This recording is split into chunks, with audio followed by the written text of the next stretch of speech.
Siya si Melissa. May asawa pero wala pang anak. Bagong kasal siya sa asawang si Mike na isang construction engineer. Maputi siya. 5'4" ang height. May makinis na kutis at makurubang katawan. Takaw pansin siya lalo kapag suot niya ang pang-opisina niya. Nagtatrabaho kasi siya sa isang bangko sa Pampanga. Sa edad na 24, napangasawa niya si Mike. 25. Guwapo din si Mike at disente kung manamit. Mga 5'7" ang height at maputi rin. Maraming nagsasabi na bagay silang dalawa. Na kung titingnan ay match talaga sila sa isa't isa. Si Mike lang din ang naging nobyo niya sa buhay. Pagkaraan ng isang buwan, binenta ni Mike ang kanyang bahay na siya muna nilang tinirahan dahil lilipat na sila sa isang bahay na mas malaki na ipinapagawa nila para doon sila bumuo ng pamilya. Malaki ang bahay, up and down. May 3 kwarto sa taas at ang master's bedroom ay napakalawak. Wala nang mahihiling pa si Melissa sa kanyang mister. Dahil bukod sa gwapo at may magandang trabaho, ay ubod pa ng bait at maunawain. At ni minsan, hindi siya binigyan ng sakit ng ulo at sama ng loob nito. Nasa loob ng subdivision ang bahay nila ay nasa likod. Nasa likod ng subdivision ang bahay nila. Kaya pag uuwi siya pagbaba ng jeep, ay kailangan pa niyang mag-tricycle. Ibibili sana siya ng kotse ni Mike, kaso takot si Melissa ang magmaneho. Minsan pag uwi niya, ay si Alex ang kanyang nasakyan. Si Alex ay driver ng tricycle sa lugar nila. 5'9" ang height, moreno at may katamtamang pangangatawan. Nakikita na niya si Alex dati pa nang simula silang lumipat sa lugar na iyon. Kasi binabati kaagad siya nito pag nakikita, kahit hindi naman sila magkakilala. Pag may dala siyang mabibigat, sinasalubong kaagad siya sa jeep at binubuhat nito ang mga dala niya kahit ibang tricycle naman ang sasakyan niya dahil pilahan sila. Noong naging pasahero na siya ni Alex, ay doon na nagkalakas ng loob makipagkilala ang binata. Ako nga pala si Alex, ma'am. Pwede ko bang malaman ang pangalan mo? Sabay abot ng kanyang kamay sa magandang babaeng pasahero niya. I'm Melissa. Sabay abot din ng kanyang kamay. Nakita sila ng mga kasamang driver ni Alex na nag-shake hands. Kaya kantsaw kaagad ang inabot nila sa mga kasamahan ni Alex. Pasensya ka na sa mga kasama ko sabi ni Alex. Okay lang yun. Sabi ni Melissa na medyo kinilig ng kaunti pero hindi niya pinahalata. Ngayon lang kasi mayroong lalaking naglakas loob na makipagkilala sa kanya kasi nahihiya sa kanya. Si Mike naman kasi ay kababata niya kaya sila nagkakilala. Nang magdaop ang kanilang palad ay nagmukhang maliit ang kay Melissa dahil sa malaki at magaspang ang kamay ni Alex. Nagkwentuhan sila ni Alex habang papunta sila sa bahay ni Melissa. At doon nalaman ni Alex na may asawa na pala ang babae. At nalaman din ni Melissa na binata at nag-iisa sa buhay na lang si Alex dahil wala na itong magulang. Sarili niyang tricycle ang minamaneho niya dahil sa nakaipon siya sa kung ano-anong trabahong sinubok niya. Nag-construction siya dati, nag-janitor, at kung ano-ano pa hanggang makaipon at nakabili ng tricycle. Palibhas ay binata at solo sa buhay at magaling humawak ng pera.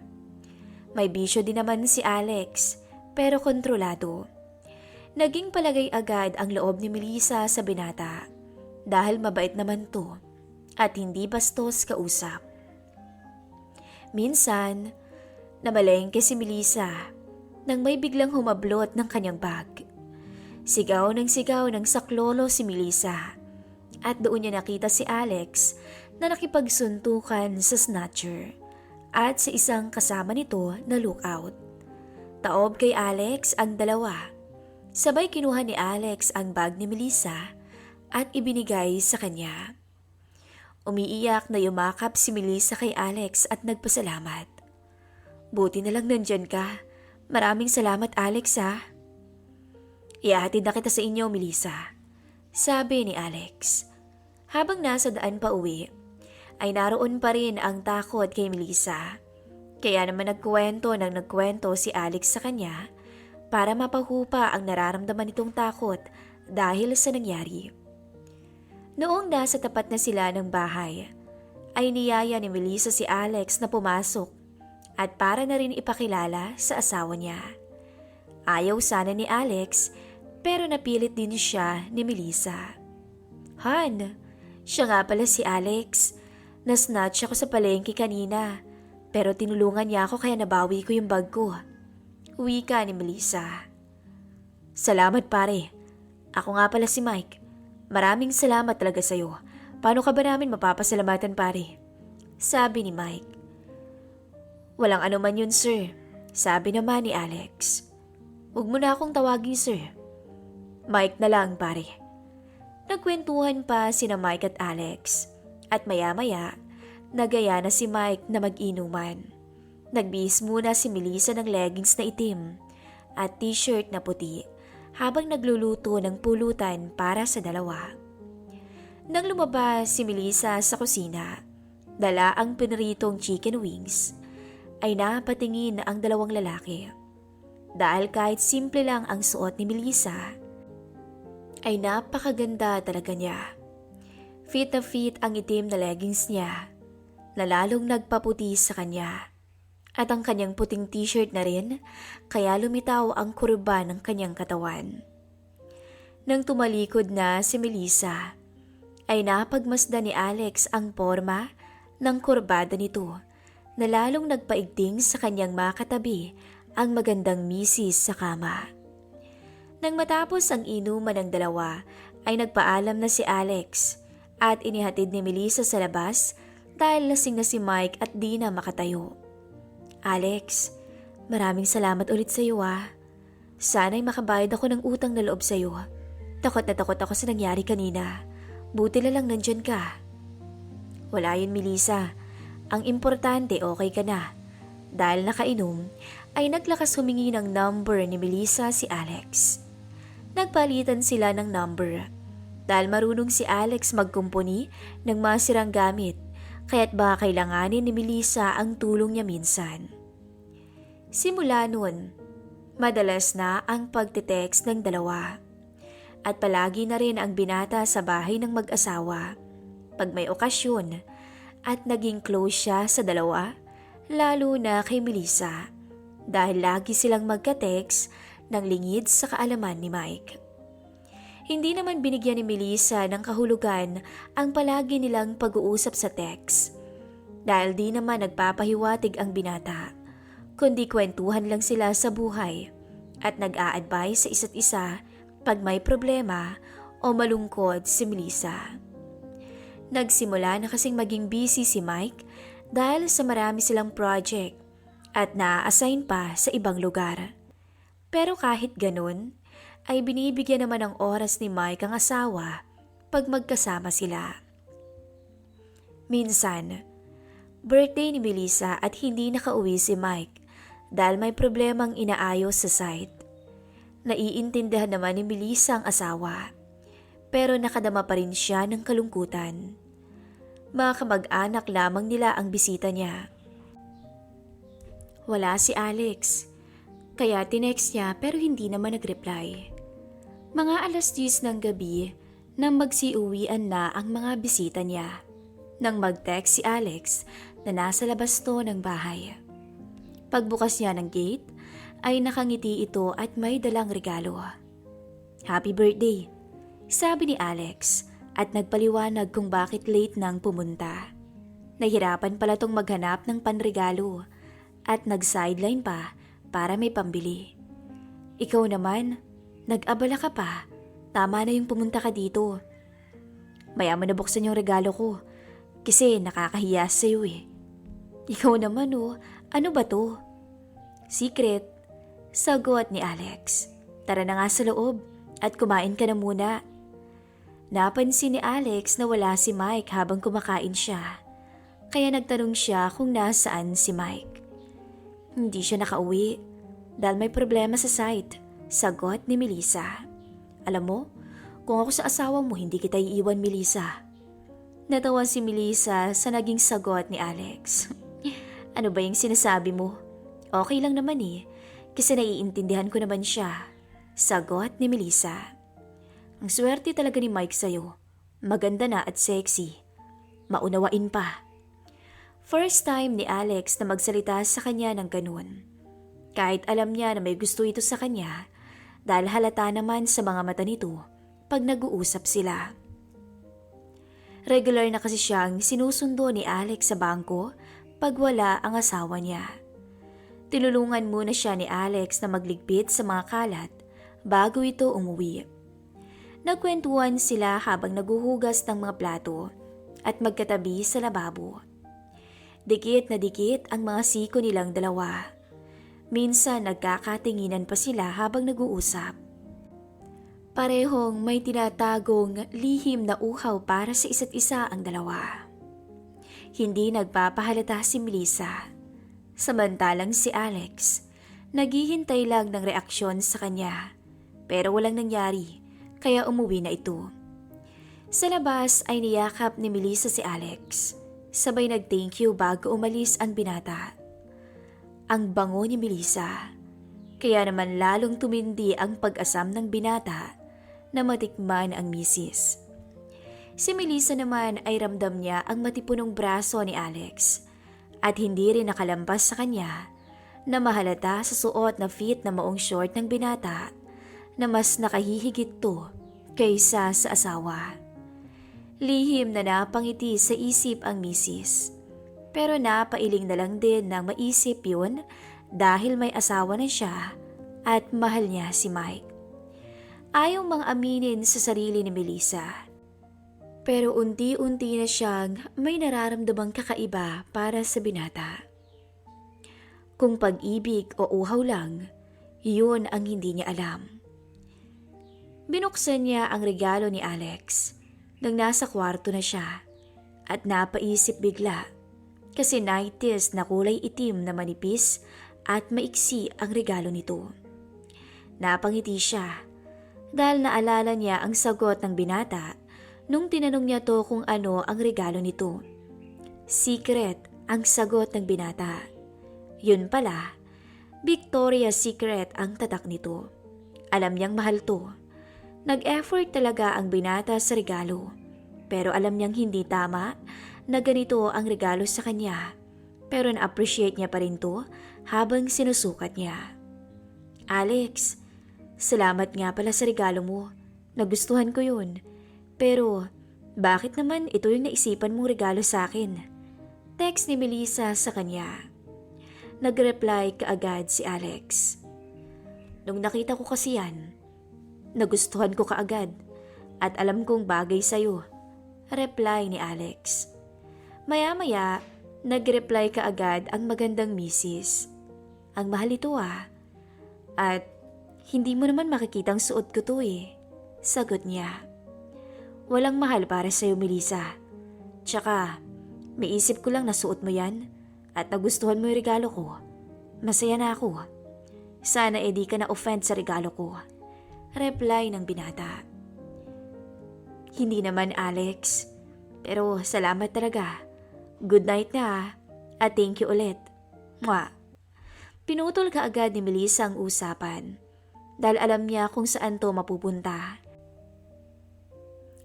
Iniiwasan niyang magkasala sa asawa niya at hindi rin niya alam kung makakatanggi ba siya kung sakaling magtapat ang binata sa kanya. Nilagyan pala niya ng kiss ang message. Baka anong isipin ng binata sa kanya.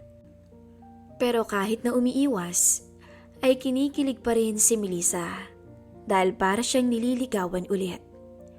Si Alex naman ay tuwang-tuwa kasi kahit sa text lang ay hinalikan siya ng babaeng iniibig. Hindi niya maintindihan ang damdamin habang iniisip niya na suot ni Melissa ang binili niya at kung gaano ito kaganda. Dumaan ang araw at buwan at palagi pa rin silang magka-text meet at nag-uusap pag si Alex ang sumusundo kay Melissa. Pero this time, nagpapahiwatig na ang binata na may gusto siya sa asawa ni Mike pero hindi naman pinapansin ni Melissa. Bagkus ay lagi niyang iniiba ang usapan o di kaya ay magdadahilan sapagkat ayaw niyang magkasala sa kanyang mister na ubod ng bait. Nauhulog man ang kanyang loob sa binata, ay pilit niyang iniiwasan at kinukumbinsi ang kanyang sarili na kaibigan lang ang turing niya dito. Sweet si Alex sa kanya at maalalahanin na parang si Mike din. Kaibahan lang ay brusko ang dating ni Alex at disente naman si Mike. Baby face ang mukha ni Mike na parang anghel, samantalang astigin ang mukha ni Alex. Minsan tumawag si Melissa kay Alex para ipaayos ang siradura ng kanilang pintuan. Agad namang tumating si Alex at nadatnan niya si Mike sa gate na hinihintay siya. Parang nadismaya si Alex kasi ang buong akala niya ay wala doon si Mike. "Pre, tuloy ka," sabi ni Mike. "Pasensya ka na sa abala. Nasira ang doorknob, kaso paalis na rin ako." Habang nag-uusap sila ay siya namang dating din ni Melissa galing sa loob ng bahay. "Alex, naabala ka pa namin tuloy. Si Mike sanang aayos kaso biglang pinapunta sa Maynila sabi ni Melissa. "Okay lang yun." Ani Alex na parang natutuwa kasi solo lang pala sila ni Melissa ngayon. Balak na kasi niyang magtapat ng nararamdaman sa babae. Kaso hindi siya makabuelo kasi parang umiiwas si Melissa. Maya-maya umalis na si Mike habang inumpisahan na ni Alex ayusin ang pinto. Nakita niya pag nag-kiss sa garahe ang mag-asawa bago sumakay ng kotse si Mike at binuksan naman ni Melissa ang gate. Maiksing maong short at sandong puti lang ang suot ni Melissa noon at naka-ponytail ang buhok. Simple pero sobrang nakakaakit dahil itaw talaga ang kanyang kaputian at kakinisan. Pagbalik ni Melissa ay ginagawa na ni Alex ang pinto. "Alex, okay ka lang ba dyan? Nagmerienda ka na ba? Anong gusto mong inumin?" Tanong ni Melissa sa binata. "Bahala ka na," sagot ng binata at tumuloy na si Melissa sa kusina. Pagkaraan ng 30 minutes ay natapos din ni Alex ang siradura. Pinalitan niya ito ng bago. "O ayan, okay na," sabi ng binata. "Magkano?" sabi din ni Melissa. "Libre lang yun, ikaw pa," sagot ng binata. "Puro mo na lang ako libre, pati sa pamasahe libre din. Paano pa ba ako makakabayad niyan?" tanong ng babae. "Kiss sa lips." Nakangising biro ni Alex. "Sira? Magmerienda na nga lang tayo," sabi naman ng babae. Pero sa isip-isip niya, parang gusto niyang patulan ang biro ng binata. Silang dalawa lamang ang nasa bahay ng mga oras na yun. At ang isipin pwedeng may mangyari sa kanilang dalawa ay kapwa nagpapawala sa katinuan nila. Si Alex ay walang ginawa kung hindi pagmasdan ang kagandahan ng misis ni Mike. Parang gusto niyang yakapin at hagkan si Melissa, lalo na pag nagkakasalubong ang kanilang mga mata. Si Melissa naman ay nadadala na rin sa mga tingin ni Alex. Napapasulyap din siya sa kisig ng katawan ng binata. Nang biglang nagsalita si Alex sa kanya, na birthday pala nito ng araw na iyon. "Birthday mo pala? Hindi ka man lang nagsabi. Wala man lang akong naibigay na regalo sa'yo. Hayaan mo, bukas na bukas din, ibibili kita ng regalo," sabi ni Melissa. "Kain na lang tayo sa labas." Yaya ng binata. Dito na lang tayo sa bahay at ipagluluto kita ng handa para hindi ka na mapagastos pa, sagot ng babae. Sa totoo lang, mas gusto din ni Alex na doon na lang sila sa bahay ni Melissa. Total sila lang namang dalawa at gusto niyang makasama ng solo ang misis ni Mike, kaya umuuna kaagad siya. Nagpaalam lang si Alex na aalis para bumili ng may inom dahil pumayag si Melissa na makipag-inuman sa kanya. Pagkaalis ni Alex ay nagluto na si Melissa ng pagkain at pulutan nila. Alam ni Melissa na sa pagpayag niya na makipag-inuman sa binata ay pwede siyang malasing at mangyari ang hindi dapat sa kanila. Pero may tiwala din siya kay Alex at nirerespeto naman siya nito. Si Alex naman ay iniisip na pag tinamaan ng alak si Melissa ay pwedeng bumigay ito sa kanya. Yun ang mga iniisip niya habang pumunta siya sa tindahan. Nag-umpisa na silang mag-inuman. Beer ang iniinom ni Melissa, samantalang hard naman ang tinatagay ng binata. Habang umiinom sila ng mga oras na yun, nagkukwentuhan din sila ng kung ano-ano. At naitanong ni Melissa ang size ng damit ng binata. Naisipan kasi niyang bilhan ng damit ito para regalo dito. Di ko sigurado yung size ng damit ko sagot ng binata. Kaya lumapit si Melissa upang tingnan sa batok nito kung ano ang size ng t-shirt nito. Sa paglapit ni Melissa ay kailangan niyang dumikit at ilapit ang mukha niya sa likod ng binata. Sumimoy ang pabango ng asawa ni Mike kay Alex na lalong nagpabaliw dito. Si Melissa naman ay nalanghap ang pawis ng binata at ang natural na amoy ng lalaki na lalong sumubok sa kanyang kahinaan. Sinamahan pa ng tama ng alak. Umalis siya kaagad kasi parang nahihiya siya sa sarili dahil alam niyang di tama ang kanyang mga naiisip ng mga oras na iyon. Nagkwentuhan ulit sila at nabanggit ni Alex ulit na mas gusto niya ng halik kesa sa damit na regalo. Medyo may tama na rin si Melissa kaya sinabi niya na pwede pero sa pisngi lang. Parehas na silang lasing ng mga oras na yun pero kapwa inaawat ang sarili at hinihintay kung sino ang unang gumawa ng hakbang. Lumapit si Alex at hinawakan ang balikat ni Melissa at humalik sa pisngi nito. Pagkatapos nun ay hindi na siya umalis sa tabi nito. Nagpatuloy lang sila sa kwentuhan at lalong lumakas ang tama ng alkohol kay Melissa na nahalata naman ni Alex kaya naglakas loob na ito. Minsan aakbay, sabay holding hands sa babae at malapit na ang mukha nila sa isa't isa habang nag-uusap. Iba na rin ang tema ng kanilang usapan.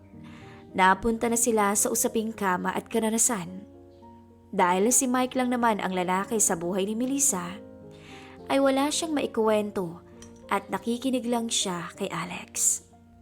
Sinabi rin ni Alex na maraming babae ang hindi siya makalimutan matapos na itong makatabi sa kama. At sa puntong yun, hindi na nakakaimik si Melissa. Hindi na makakilos at nanatiling tikom ang bibig. Pareho silang hindi nakagalaw at parang tumigil ang oras sa kanilang dalawa. Nagkatinginan sila sa isa't isa nang matauhan si Melissa sa kanilang sitwasyon. Umatras siya kaunti at iniba na naman ang usapan dahil talagang nadadala na siya at ayaw niyang matalo ng kahinaan. Nagkukwento si Melissa nang biglang humingi ng kiss ang lalaki sa lips.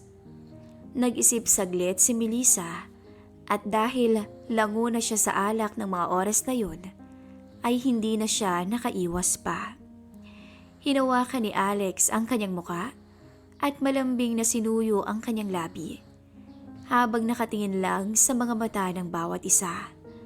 Hanggang sa tuluyan nang nawala sa sarili si Melissa. Tumutugon to sa bawat naisi ng binata na alam niyang bawal.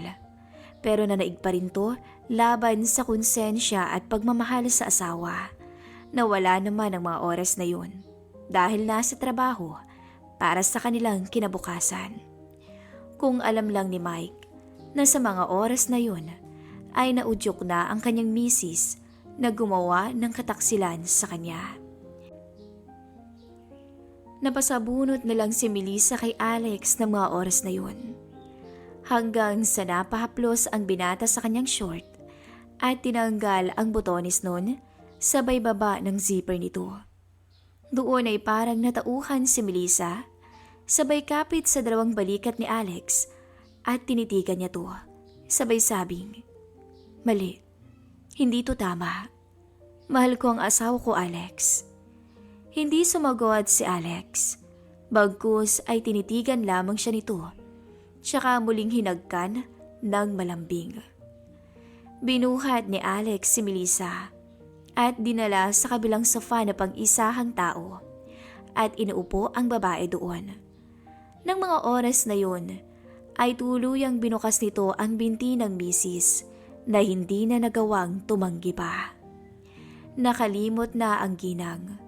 Tuluyan nang nakalimutan ang mahal na asawa at nahumaling na ngayon sa binatang tricycle driver. Hindi maingay sa kama si Melissa, pero kay Alex ay hindi niya maawat ang kanyang boses. Hindi niya maipaliwanag ang sarili ng mga oras na yun. Hindi siya makapaniwala na mas nakahihigit si Alex sa kanyang mister. Nang gabing yun, ay tuluyang nalango at nabaliw si Melissa sa binayayaang tricycle driver. Nang humupa ng kanilang uhaw, binigyan pa siya ng halik sa labi ni Alex.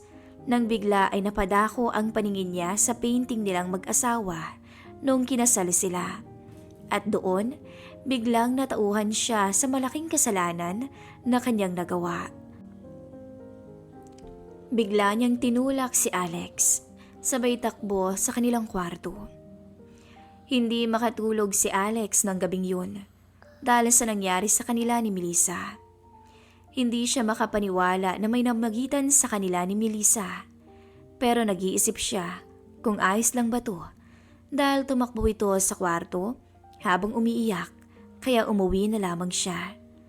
Naiintindihan niya na nadala lang si Melissa dahil sa nakainom ng alak.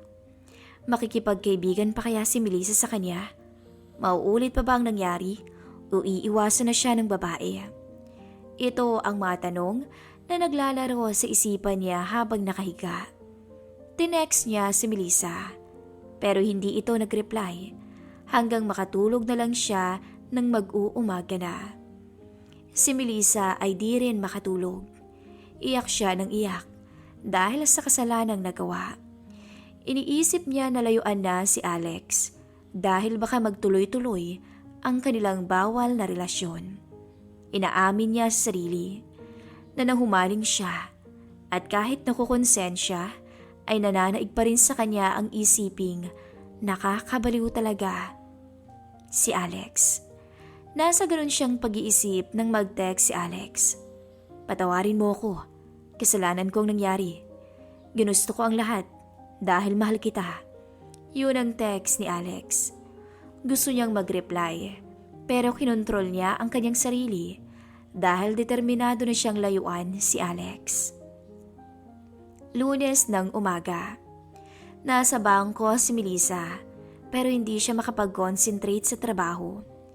Kahapon ng linggo na ng umaga nakauwi si Mike at ginawa niya ay niyaya niya itong lumabas buong araw upang mabura sa isipan niya si Alex. Para maalis na rin ang guilty feeling niya kahit papaano ay gusto niyang gawin lahat kay Mike para makabawi pero hindi niya kaya. Hindi niya magawa. Si Alex ang tumatakbo sa kanyang isipan. Naiisip niya ang yakap nito, ang mga haplos ng mga spangitong kamay at ang amoy pawis nito. Nasa ganoon siyang pag-iisip nang tumunog ang kanyang cellphone at binasa niya to. Si Alex pala ang nag-text. Gusto siyang makausap nito. Gusto niyang mag-reply at sabihing layuan na siya pero nagdadalawang isip siya. Sa huli, mas pinili niyang huwag nang mag-reply. 5:00 ng hapon. Pauwi na si Melissa, pero di siya makatawid sa kalsada dahil umuulan. Malakas ang ulan na nagdulot ng baha sa kalsada, kaya sumilong muna siya sa gilid ng bangko nang biglang may humintong tricycle sa harapan niya. Si Alex. Hindi naman ganun kataas ang tubig sa kalsada, pero siguradong lulubog ang sapatos mo pag sinubukan mong tumawid. Kailangan nating mag-usap. Sumakay ka na. Pautos na sabi ni Alex. Dahil umuulan at sa presensya ni Alex, ay agad sumakay si Melissa nang hindi nag-iisip sa mga oras na to. Sa daan ay di sila nagkikibuan at malalim ang iniisip ni Melissa, kaya hindi niya alam na dinala pala siya ni Alex sa bahay nito. Sa isang squatter, pero hindi naman ganoon kadikit ang mga bahay. Sementado ang bahay ni Alex na di pa tapos. May bakod na yari sa kawayan at yero at medyo malawak ang bakuran nito. Sa loob ng bahay ay pinaupo siya ni Alex sa may sofa at pumunta ito sa kwarto upang kumuha ng tuwalya dahil basa ito sa ulan. Paglabas ni Alex ay nakapantalon na lamang to at walang damit na pangtaas. Inabot niya kay Melissa ang isang tuwalya dahil medyo basa din to ng ulan. Inalis ni Melissa ang kanyang uniforme na polo jacket. Bali nakapolo na lang siya na panloob ng kanyang uniforme na kulay puti. Kumuha ng may inom sa ref si Alex at agad tumabi sa kanya. Medyo umusod naman si Melissa pakaliwa dahil sa kanan niya tumabi si Alex. Melissa, basag ni Alex sa katahimikan. Alam kong galit ka sa akin pero nangyari na.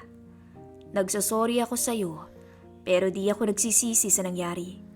Yun ang pinakamaganda na sandali na naranasan ko sa buong buhay ko. Ani Alex. Hindi ako galit sa'yo, Alex, kundi sa sarili ko. Kung bakit ko hinayaan ang sarili ko na pumatol sa'yo. Sagot ni Melissa, na nakayuko at nakatakip sa muka ang dalawang palad. Dahil nag-uumpisa ng bumuhos ang kanyang mga luha. Ako ang may kasalanan, Melissa. Kaya't wag mong sisihin ang sarili mo. Sabi ni Alex at lumapit kay Melissa at yumakap. Hindi naman siya tinulak ng babae, kundi nanatili pa rin sa pagkakaupo. Nanatili sila sa ganung pwesto at wala munang nagsasalita. Malakas ang tunog ng patak ng ulan sa labas at malakas ang hangin na dumadaan sa loob ng bahay. Unti-unting nilalapit ni Alex ang kanyang labi sa leeg ni Melissa. Malambing na halik ang binigay nito. Hindi na muling nagawang tumanggi ni Melissa nang tuluyan siyang hagkan ni Alex at sa ikalawang pagkakataon ay naibigay niya ang sarili sa binata. Si Mike naman ang mga oras na yun ay na-stock up sa traffic at sa baha habang naghahanap ng hotel na matutuluyan dahil imposible yatang makauwi siya dahil sa lakas ng buhos ng ulan dulot ng bagyo. Nakakainis naman tong panahon sa isip-isip ni Mike at nag-aalala din siya sa asawa dahil siguradong nag-aalala rin to sa kanya sa mga oras na yun. Samantala, hindi papaawat ang dalawang taksil na sinusulit ang nakaw na sandali. Mel, sana di na matapos ang gabi na to. Wika ni Alex. Hindi pwede. Uuwi na ako, Alex.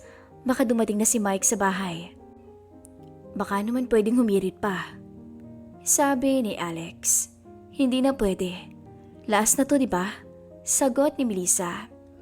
Tumunog ang cellphone ni Melissa. Si Mike ang nag-text. Kinabahan siya kasi baka nakauwi na to at nasa bahay na. Mag-aalas 8 na kasi ng gabi na yun. Hindi niya namalayan ng oras dahil sa pagkahumaling sa Kalaguyo. Han, di ako makakauwi eh. Baha dito sa Maynila. Dito ako magpapalipas ng gabi sa hotel. Text na lang kita bukas, okay? Sana'y okay ka lang dyan. I love you so much. Ilak mo lahat ng pinto at bintana ha. Double check mo pati ang gate. Mahirap na dahil mag-isa ka lang dyan. Ingat ka. Sweet dreams, honey. Text ni Mike. Nabasa din ni Alex ang text ni Mike, sabay nagkatinginan silang dalawa. Pareho ang nasa isip nila. Pwede silang magsama sa buong magdamag. Binalik ulit ni Melissa ang cellphone sa bag niya, sabay halik kay Alex. Alam nila pareho na sa kanila ang buong gabi. Halos magdamag nga nilang sinulit ang isa't isa ng gabing yun. Mag-alas 4 na ng umaga nang ihatid ni Alex si Melissa sa bahay nito. Hindi muna umuwi si Alex at hinatid pa niya si Melissa sa loob ng bahay. Pagkapasok sa loob, humalik pa si Alex kay Melissa at akmang aalis sana nang biglang may magsalita. "Kailan niyo pa ako nilolokong dalawa?"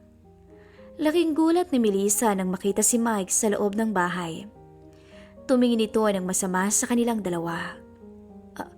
Han? Akala ko ba hindi ka makakauwi? Sabihin mo sa akin, Melissa. Kailan pa kayo nagkaroon ng relasyon ni Alex? Kailan mo pa ako iniiputan sa ulo? Galit na sigaw ni Mike. Mula sa kusina ay mabilis na lumapit si Mike sa kanilang dalawa. Pare, magpapaliwanag. Hindi na naituloy ni Alex ang sasabihin nang isang malakas na suntok ang sumalubong sa kanya. Dugo ang kanyang labi. Nagulat naman si Melissa kaya napahiyaw to. Han, please. Magpapaliwanag ako, Han. Please, makinig ka sa akin. Malinaw ang nakita ko, Melissa. Hinahalikan ka ng lalaking yan. At saan ka nang galing? Nasaan ka buong magdamag? Ano? Habang wala ako ay nagpapaasawa ka sa ibang lalaki, Melissa? Napaluhod si Melissa at hindi alam ang gagawin. Hinawakan niya ang kamay ng asawa pero mabilis nito yung winaksi. Patawarin mo ako, Han. Please. Kailan pa? Kailan pa kayo nagkaroon ng relasyon? Mabilis na bumangon si Alex mula sa pagkakasuntok ni Mike. Pare, ako ang may kasalanan. Ako ang... Ngunit muli, isang suntok ang tumama sa kanya. Lumayas kayo. Pero Han, hindi makapagsalita si Melissa.